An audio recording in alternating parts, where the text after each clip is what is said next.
In the school system, they don't want us to learn about money because they just want to pump out good employees that do what they're told. They don't want what we know out there. We've all been programmed. That's a fact of life. A lot of kids just in school kind of puzzled as to why they're there.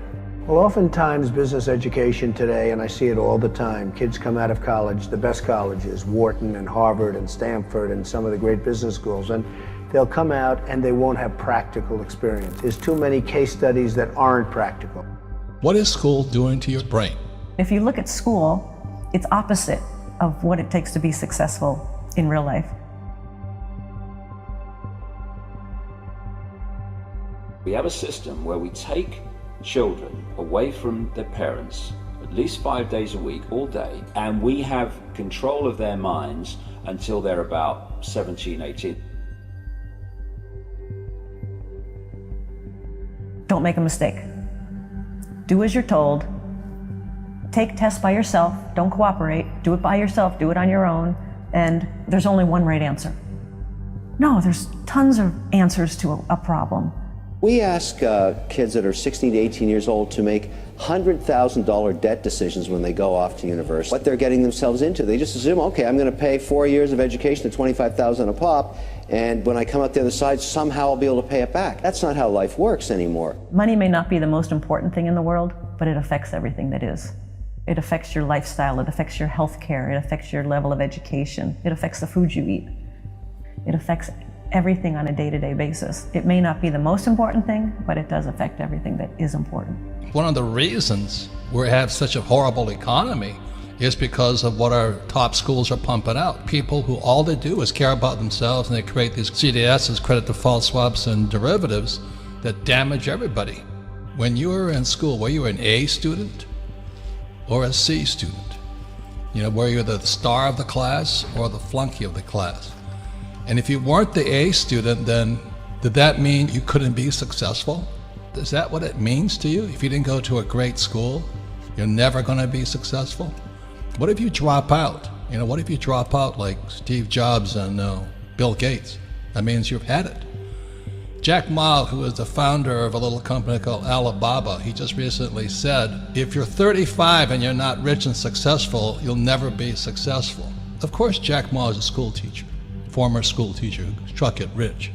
But naturally, they have this idea that if you're not successful in school, you'll never be successful in life. And my contention has always been it almost damages you in school. You know, school damaged my brain, and my father was the head of education for the state of Hawaii, PhD. And I hated school. I mean, I sat there and getting pounded all the time for being stupid. People come out of school paralyzed. I think the school system is criminal in that it kills a child's spirit of learning.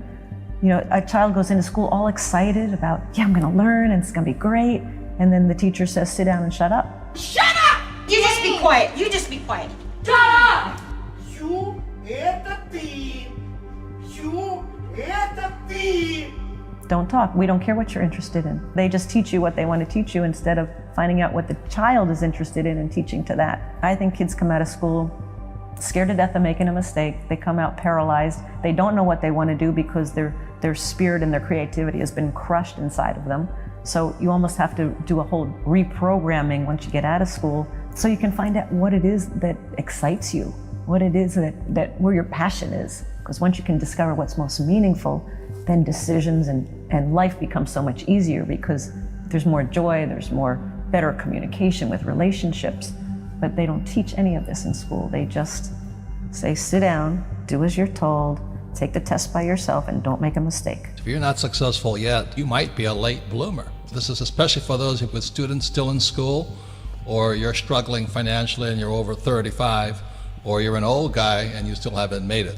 Well, I hope you have a cash flow board game, because the cash flow board game is the best teaching, much better than a boring old school teacher, because cash flow involves your brain, your emotions, because you hate losing.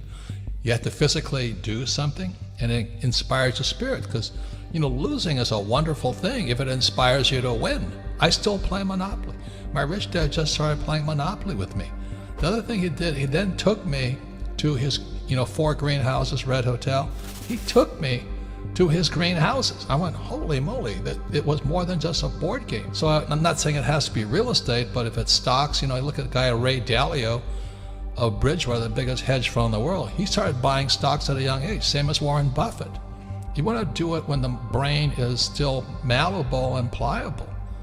So take the child, go look at real estate. Donald Trump had to go collect rent. He had his boys collect rent. He said, you want adventures and psychosis? Go collect rent. You'll hear more BS than you ever had before. I remember when I had to go knock on a door to collect rent. It's terrifying. Get this adult and they're lying to you, telling you these sob stories. I tell you, that's real education. So this stuff you learn in school, in my opinion, waste of time. The entire purpose of a good university is to give you a foundation to fail. Because we have two hemispheres of the brain, the left brain, which is about words and this world reality and the perception of this reality. We have the right brain, which is where you get creativity, inspiration, and connection, and then you've got this corpus callosum which connects the two. First of all, we use a fraction of our brains. Why is that?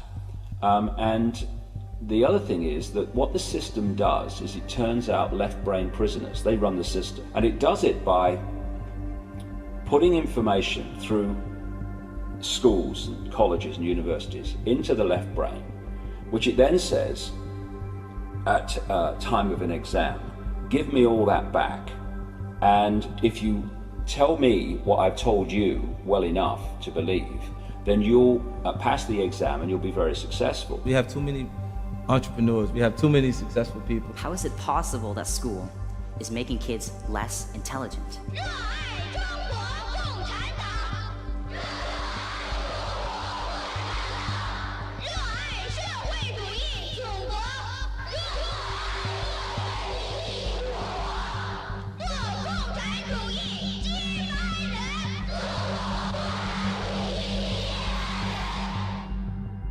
Go to high school, get a diploma. Go to a good college, find a stable job. And if you don't do that, you won't be successful.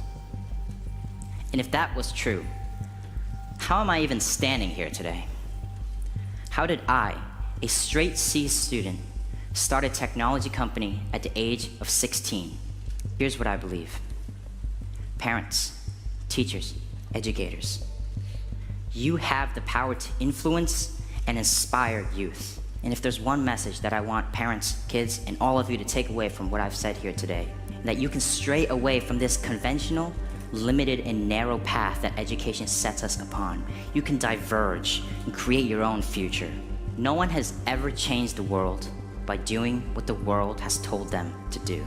I hated school. I really hated school. I hated school, generally, right?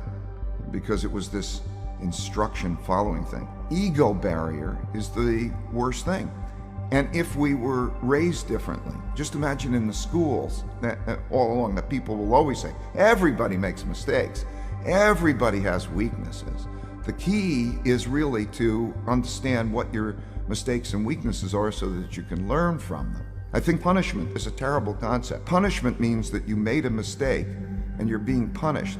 I think instead of punishment, every time somebody makes a mistake, you should say the only thing that you need to do to get out of your punishment is first think, what kind of mistake was that? So if I'm in a situation that's like that again, how would I deal with it differently, not to make that mistake? So that learning should come from the mistake, not punishment. Every little flower of curiosity, said Einstein, is crushed by society itself. It's an extremely corrupt system we have at this point. We have an education bubble. In the US, we have $1 trillion of student debt. The first approximation, this has gone to pay for $1 trillion worth of lies about the value of the education people have received. And it's not at all obvious yet, though, what's going to replace this or how it's going to change. We are told that it's the only way to salvation. You must get a diploma to be saved. If you do not get a diploma, then you will go to hell. The message that I have is that you have to work out your salvation on your own. You have to save yourself. I believe that is the truth, but it's a somewhat uncomfortable one. Every time the schools do something with your kids that you don't agree with, keep them at home. Simple as that. And do it now. because the systems that produce teachers have become pathological completely. They're indoctrination camps and nothing else. The thing is, they know they've lost on the scientific front. They've lost. Teachers need real information right now about what's happening to their kids. The high stakes is today, because you can do something about it. The real safety of our nation is preparing this next generation.